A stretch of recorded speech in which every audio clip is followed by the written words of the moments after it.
Daniel lived in a small village nestled between rolling hills. He was known for his kindness and gentle spirit. He helped his neighbors, cared for his family, and always tried to do what was right.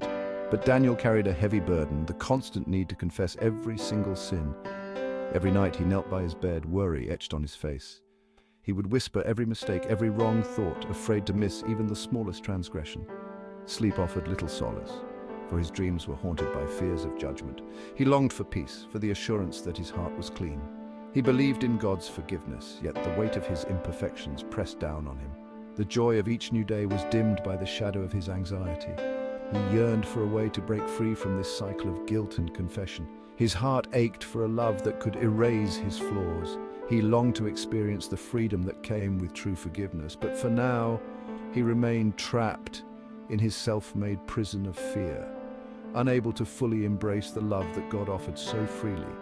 Each day felt like an uphill battle against the overwhelming tide of his own imperfections. The villagers, a close-knit community, noticed the change in Daniel. His usually bright eyes seemed clouded with worry. His smile, once quick and easy, appeared less often. His friends saw him grow quieter, more withdrawn. They would often find him lost in thought, a furrow in his brow. His mother, with a mother's intuition, sensed his inner turmoil. She would often place a comforting hand on his shoulder, her eyes filled with concern. "Daniel," she would ask gently, "what troubles your heart so?" But Daniel struggled to explain the fear that gripped him. He couldn't bear to burden them with the weight of his anxieties.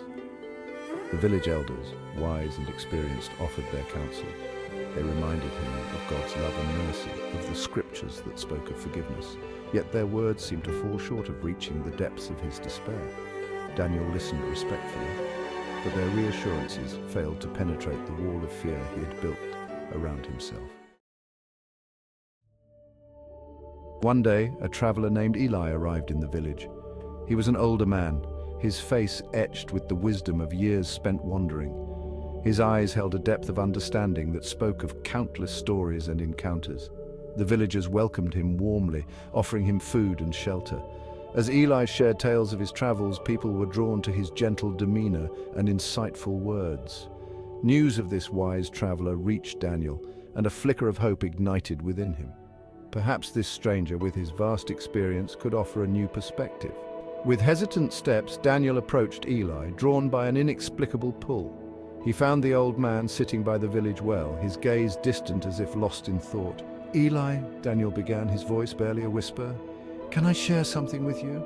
Something that troubles my heart?"